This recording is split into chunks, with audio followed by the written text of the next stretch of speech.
લગ્ન પહેલા જે છોકરી એમ કહેતી હોય કે હું જેને ઓળખતી નથી એની હારે લગ્ન કેમ કરું, ઠીક હે, એની છોકરીના લગ્ન થાય એના ત્રીજા જ દિવસે એ સેલ્ફી પાડી અને કેપ્શનમાં લખે best hubby in the world. તમને ખબર છે કે કુકરમાં 3 કે 4 સીટીની સિસ્ટમ કેમ છે? કારણ કે બાયું એક જ વારમાં ક્યાં કોઈનું સાંભળે છે. ડોક્ટર દર્દીને કહે બાયપાસ કરવી પડશે. અચ્છા. તો ઓલો કે જો સામે બ્લુ સાડી વાળી છે ને ઈ બાઈને મેં પાસ કરી. અરે ડોક્ટર કે હલકા બાયપાસ સર્જરીની વાત છે. આ વિજ્ઞાન ગમે એટલું આગળ વધી જાય સાહેબ, ઠીક હે, પણ ગુજરાતીના અહક રોગની દવા ઈ વિજ્ઞાન નહીં શોધી શકે. બે બેનપણીઓ વાતું કરતી હતી. એક કે સારો પતિ કેવી રીતના મળે, ઓલી બીજી કે સારા પતિ જેવું કાંઈ ન હોય, જે મળે ને એને ટીપી ટીપીને હારો કરવો પડે. આજ મેં સુરત દાદાને પૂછ્યું ઠીક હે, કે વર્ષા આવે તો તમે કેમ સંતાઈ જાવ છો? તો મને કે બાયુવારે કોણ માથાકૂટ કરે. પુરુષો બિચારા ખૂબ ભોળા, સાવ નિર્દોષ અને એકદમ સરળ સ્વભાવના હોય. અચ્છા. કોક પત્ની કે સ્ત્રી એને ભૂલથી પણ સ્માઈલ આપે ને તો એ બિચારા ભૂલી જતા હોય છે કે એની ઘરે એક પત્ની અને 2 બાળકો પણ છે.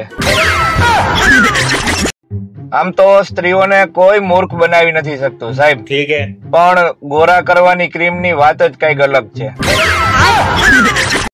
તો એક વાત પૂછવી હતી સાહેબ ઠીક હે, કે જો ઇતિહાસ સાક્ષી છે સમજ ગયા, તો ભૂગોળ શું છે?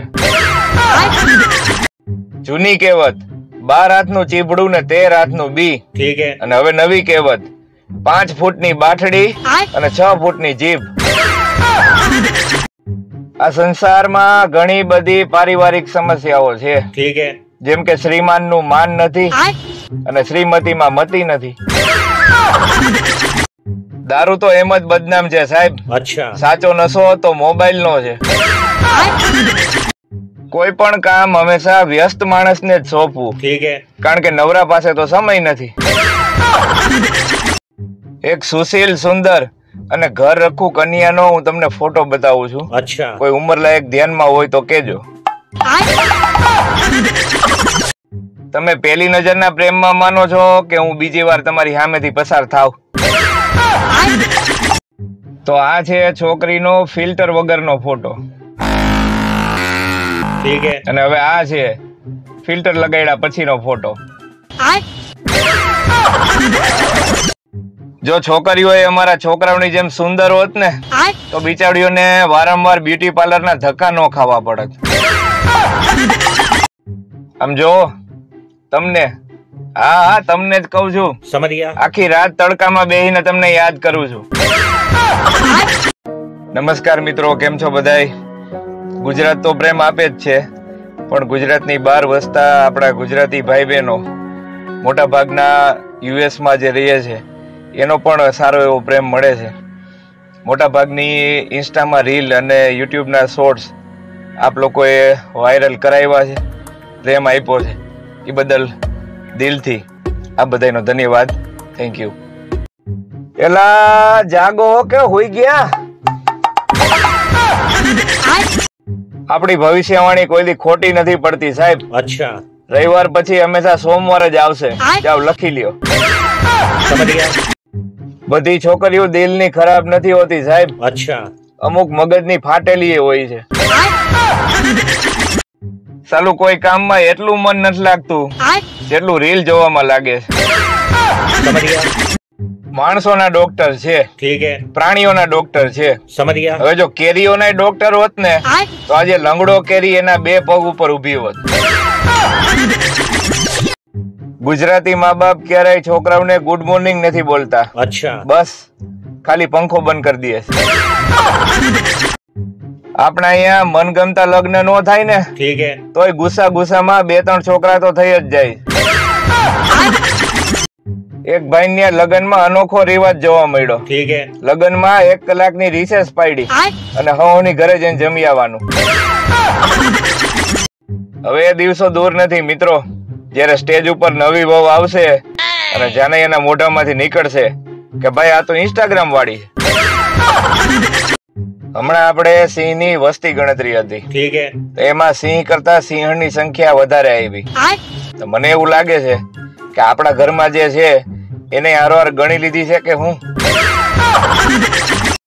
પત્નીની આંગળી ઉપર લોહી દેખાણું ને તો પતિ દોડી અને આંગળી ચૂસી લીધી અને ફૂંક મારી. अच्छा, ઓલી કે આ શું કરો છો? કે મેં હમણાં વંદો માર્યો હતો. કેટલાક લોકો એટલા ભયંકર વાંઢા હોય છે કે પતારમમાં બેહે ને તો એમાં રાણી નો આવે. સંબંધોમાં સૌથી વધારે છેતરતું વાક્ય, अच्छा, એલા તને મારા ઉપર વિશ્વાસ નથી? એક ભાઈને કોકે પૂછ્યું કે તમારી આવકનું સાધન શું છે? ઓલો કે તબલા. अच्छा, ઈ કે કોઈ દી વગાડતા સાંભળા તો નહીં? ઓલો કે નો જ સાંભળો ને, નો વગાડવાના જ સોસાયટી વાળા દર મહિને 15,000 દે. 50 રૂપિયાનું કિલો તો 500 ગ્રામના 25 થાય. ठीक है, પણ ના, શાકભાજી વાળાનું ગણિત જુદું હોય. 30 ના 500, 50 ના કિલો. પતિ પત્ની બે હારે શાક લેવા જાય ને ત્યારે પતિ જે શાક ગોતીને દે ને ઈ પત્નીને સારું જ ન લાગે. अच्छा, મેં એવી ટ્રાય કરી. એને જે શાક વીણું તું ને અને ટોપલીમાં નાખ્યું તું, ઈ ટોપલીમાંથી ટમેટું કાઢીને દીધું તો મને કે નથી સારું, બીજું લ્યો. તો પૂછવું તો ઈ સાહેબ કે પેલો સગો જો પાડોશી હોય ठीक है, તો એ પાડોશી વાઈફાઈ માં પાસવર્ડ શું કામ રાખતા હશે? ફૂલ બોડી ચેકઅપ કરાવ્યા પછી નર્સ એક ભાઈને કહે તમારા બધા રિપોર્ટ નોર્મલ છે, અચ્છા. પણ તમારી નજર ખરાબ છે, એનો કઈક ઈલાજ કરો. પતિ પત્ની વચ્ચે સૌથી વધુ બોલાતા વાક્યો, એમાં પતિનું વાક્ય કે તું મારી વાત સાંભળ અને પત્નીનું વાક્ય તમે તો રહેવા જ દ્યો. સગાવાલા ભલે વારંવાર તમારો હાલચાલ ન પૂછે પણ તમારા સ્ટેટસ ઉપર એની પૂરી નજર હોય. જો તમારી એવી ઈચ્છા હોય કે આખી જિંદગી કોક તમને યાદ રાખે તો બસ કોકની પાસેથી ઉછીના લઈ અને ગાયબ થઈ જાવ. લોકો માને છે કે ઇંગ્લિશ આવડતો એ હોશિયાર હોય. अच्छा, અરે જાવ જાવ, તમારું ઇંગ્લિશ તો અમે પી જાય છે. મિત્રો, એક ખાસ સૂચન, ગમે ત્યાં માથાકૂટ થતી હોય ત્યાં ન ઉભા રહી જવું પણ બેસીને જોવું, કારણ કે પછી પાછળ વાળાને દેખાતું નથી. લોકો કહે છે કે તમે પ્રેમ વગર ન જીવી શકો, अच्छा, પણ મારું માનવું છે કે પાણી વધારે જરૂરી છે. આપણી તકલીફ જ ઈ છે સાહેબ, જીભથી વધારે ખવાઈ જાય છે અને સજા દોડાવી દોડાવીને પગને આપી છે. શંકાની હદ તો જોવો સાહેબ.